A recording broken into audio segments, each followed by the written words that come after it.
right, so earlier we had the Derby Day picks when it comes to what horses Gary and McIntyre think could win the Derby. But of course, you got to get that food too.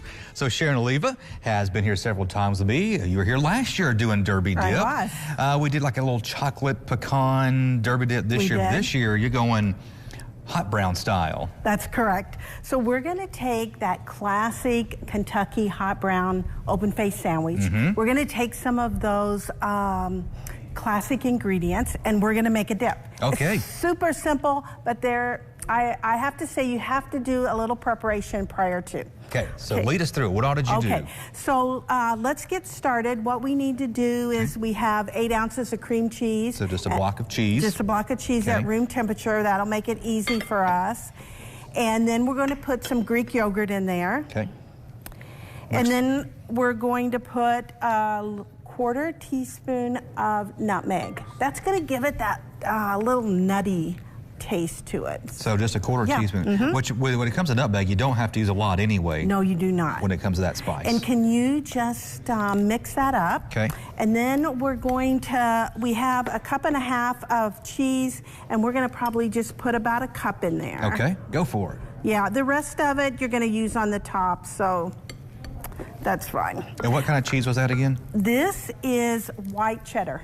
White cheddar. Okay, It's gotcha. a little hard to find, so when you're looking through the cheddars, just make sure that you get the white cheddar. I want to talk a little bit about the turkey because we're going to put that in here. This is shredded turkey.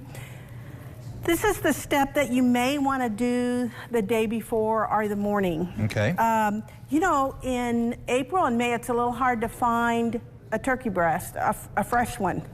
Okay. So this, I actually used a frozen, and that's perfectly fine.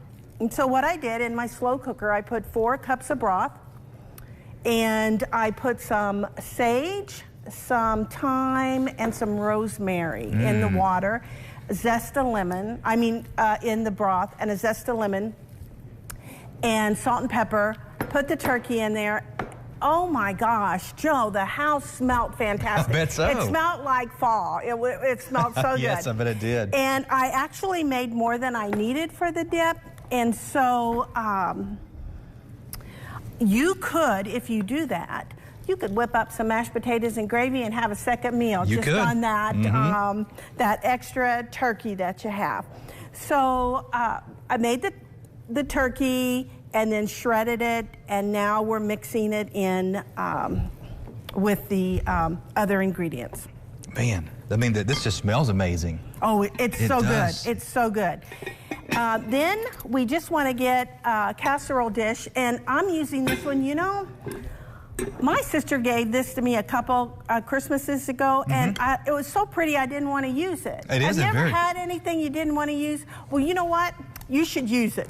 You should use it for a special occasion, and this is good, and we're going to put that mixture in here. So this all goes into here. Okay. There we go. Man, that turkey is great.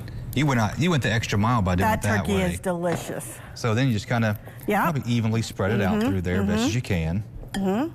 Trying to mess your beautiful dish up too much there. Okay, so we've got that in here, and then we're going to put our, well, you have to cook your bacon. I've got 6 slices of bacon. Oh my gosh, really? Yeah. It's so and you've got that good bacon in there too. Yes, I just made that bacon. And we have to have some tomatoes, and I just squeezed out the juice and the seeds. Gotcha. And use the tomatoes. And then we're going to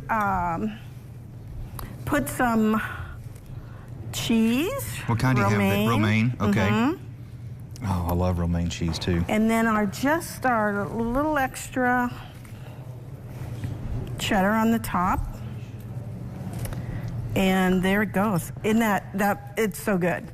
I mean, that alone looks beautiful. It hasn't even been cooked yet. So we're going to bake it for, until that cheese is bubbly and gooey and delicious and brown on the top, about 30 minutes. That's it? And then That's it. And then you have the finished product. I do have it.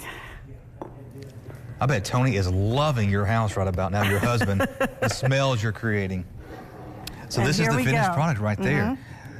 I mean, that is just absolutely beautiful. And what's really cool is you've already cooked the turkey. In fact, yeah, there we go.